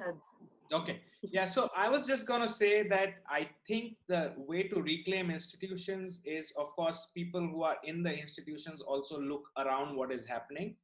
It's also, you know, you see if something else is functioning, then you get some strength. Because I know for a fact that, I mean, even within institutions which outwardly seem quite compromised, there are people who want to do things, but they are not, either they're too scared sometimes, genuinely or non-genuinely, and you know, so they look for support from other places. So if there are popular movements, etc., I think that is one area which will probably resurrect some institutions. Politically, if there is a change on the ground, which you can see electorally, I think that can be also quite a bit of consequence. And in terms of similarities, yeah, I just see a lot of similarities between, I think India has a very strong right wing, which has developed structurally over the last 30 years. So I would not compare it to the, in terms of organizationally, etc. It's not just like a madman like Bolsonaro at the top. It's pretty structural and very deep. I think Turkey does seem to come closest to it in terms of what Erdogan has done over the last 20 years. Also, like the whole thing is, you know, the grievance against a secular state, which is projected as a fake secular state, and to reclaim your, you know, your past, be it an Ottoman past or be it some ancient mythological Indian past. I think those similarities are there. But again, I mean, those are obvious points, but I wouldn't know if, I mean, there are deeper connections. But certainly Turkey on the face of it does seem much more closer than, say, a Brazil or a US as of now. God, would you like to respond? Yes. Me? Yes. Oh, yeah. So I think that for me, it's a wonderful world. I think that 2020 has been the best year of my life. I have never seen a civil rights movement as vibrant and as successful as the No CA, No NRC, NPR movement has been. I also think that we need to remember that the arc of history shows that rights win, that that the people who stood for slavery lost. The people who stood against segregation won. The people who stood against the rights of women on every issue from abortion to equality in the workplace have lost. The arc of history works in favor of rights. There is no doubt in my mind at all that those of us who stand for equality, who stand for justice, will win at some point. The only question is what that point will be. How do we bring that point closer to us? We need to keep resisting. I think that what the women of Shaheen Bagh and the rest of the protest movement of the No CA, No NPR, No NRC have shown us is that a state, even if it is really tough, really majoritarian, really hard, really intent on putting you to jail, it can be resisted and it can be defeated, and it's possible.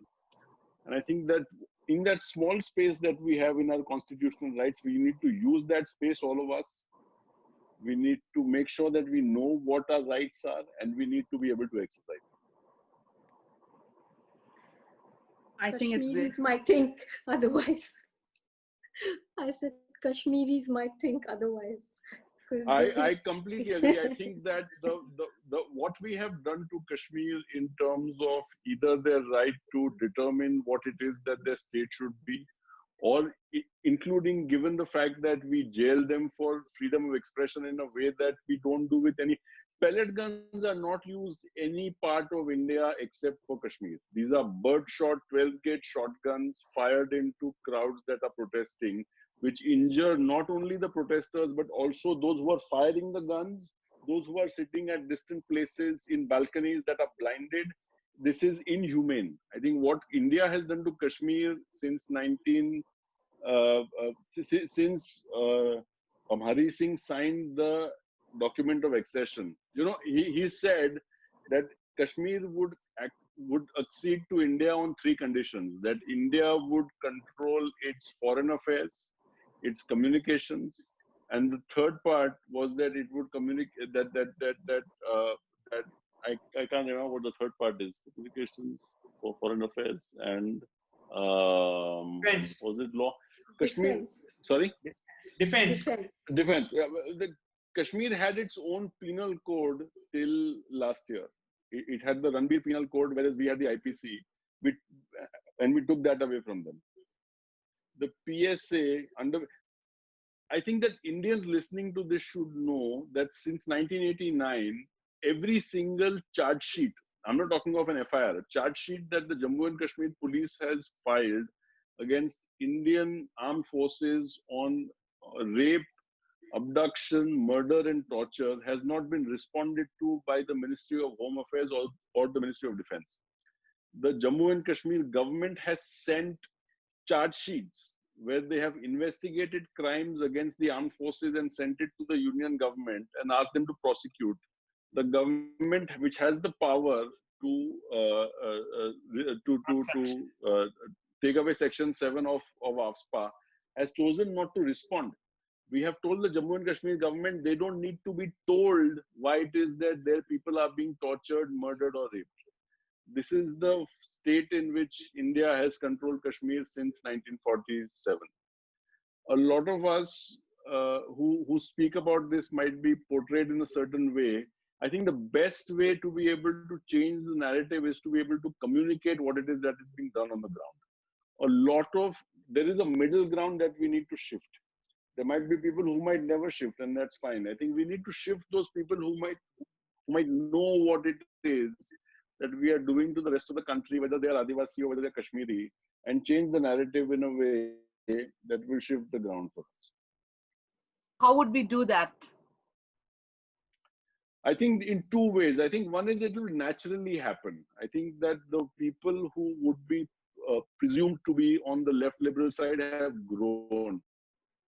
And I hope I'm right. I could be wrong about this. But I think that what has happened over time is that the people who understand what the Indian state is and what it has done to its own people has grown over time. Secondly, I think that the natural trajectory of laws and of liberalism is towards the side of those who stand for rights.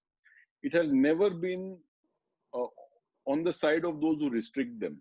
And I think that these two put together, purely these two put together, forget everything else, forget the politics of it, will make sure that in 15 years' time, we will not be discussing these things. I hope, and I hope I'm right, that in 15 years' time, we will not be discussing what the atrocities on Kashmiris we committed in 1995 were, because they will not exist in the next 15 years. And what gives me faith in this is the fact that over the last 200 years, democratic polities have always functioned in this fashion. That the rule of law and the way that people have thought about rights has always been towards the sense of the individual and the fact that she ought to retain rights that she didn't have 50 or 75 years ago. I have no doubt in my mind that 50 years from now or 25 years from now, we will not be having this discussion, because we will make sure that the rights that we are guaranteed under the Constitution will come to us very soon. Well, I just want to say that from 1947 till today, there hasn't been a single day when the Indian Army has not been deployed within the borders against its own people, quote unquote, you know. So from 1947, whether it's Assam, Mizoram, Nagaland, Meghalaya, Punjab, Kashmir, Telangana. You know, the state nailed, a democratic state nailed together by this kind of militaristic action. And when you see who that army was deployed against, it's Adivasis, Christians, Sikhs, Muslims, you know, so you see the upper caste Hindu state at work. And until we disabuse ourselves of this, until we say that we do not accept this regime of upper caste rule and this regime of upper caste Hindu rule, we cannot expect that 50 years from now things will change until we interrogate the innards of the state and what it is and what it has done and who owns it, who runs it, and who makes the rules and laws, you know. So these are very important debates to have. And like I said, you know, in so many ways, today we can't say what Ambedkar and Gandhi and Nehru could say before we became independent, you know. This is such a shocking thing. There isn't a single politician who can write a line. And these people wrote tomes, they wrote books, they wrote volumes, whatever, whether you agree with them or not, you know. Maulana Azad, Gandhi, Nehru, Ambedkar, how much they wrote. And here, can any of these people who rule us write a paragraph in any language? No. It's so very sad. Looks like we have you know, much more hope in the closing notes, which is revolution. Great, revolution. But thank you so much for accommodating, you know, the extent of time, and we extended the time. But thank you so much for giving your time. I would like to ask ask Theodora Skerdes to kind of give the closing note before we end the session. Definitely. Thank you guys so much. This has been an incredibly thought-provoking conversation and has given us a lot of food for thought and hopefully also productive next steps. It would be great if we could continue the conversation and substantiate it with follow-up action. But I think that I speak on behalf of everyone when I thank all three of you very much for your generous time, your candor, and your reflections. This has been a really powerful conversation. So thank you very, very much. We really appreciate that. Thank you. There's a request, you know, if the speakers can stay for like 2 minutes, I think we need a photograph for our publications. Okay. So Hannah Kyle would be helping us with that. Thanks everyone so much. Have a great day. And the speakers will stay on a few minutes if you can. Thank you. Theo, you should hold on for a second too. Hannah, are we good for the picture? Yes. We're just going to wait a couple seconds as we are finishing up and people are leaving. So yeah, just one more minute and we'll see how many people are left on. Okay. I know it's really late for you, you know, for you in India, way past your bedtime probably, but it was really not really. It was so good to kind of talk to you, and you know, it was. But you know, it's so unusual to be able to speak at this length without being sort of interrupted on these subjects. And I think that both the others will sort of, you know, back me on this. It's the media has become so insane in India that you cannot speak of something like, let's say, PSA in the Kashmir. You know, Roy spoke about a preventive detention. Rowlatt Act, for what you know, Indians were shot. 300 of them died, protesting against an act of a preventive detention, that the British Raj could hold people without crime. Every state in India has laws that say that they can do this. Tamil Nadu, I stay in Karnataka. Tamil Nadu has every state in India has laws where they can jail you for up to a year, sometimes more, without a crime, in the anticipation that you will commit a crime. The Unlawful Activities Prevention Act, it's like even thinking an anti-government thought is a crime. I'm feeling bad we couldn't talk about UAPA. I was trying to conjure too many things, and UAPA, I'm like, oh, time. I think UAPA is a subject on which you should get Roy and some lawyers together and make sure that the world knows what it is that we are doing to our people. The government of India can determine somebody to be a terrorist without conviction. That is the change in law in 2019. That is what Amit has done. They have done something which no liberal democracy anywhere in the world has done. Yes. You can pretty much spend the rest of your life behind bars, as is happening with the case of the Bhima Koregaon. Do you know now that I don't know if you've been following it, but they have suddenly put 3 or 4 people onto an expert committee to rewrite all of criminal law. And the plan, I mean, they're pretending it's a progressive thing, but what I'm hearing is that they are trying to change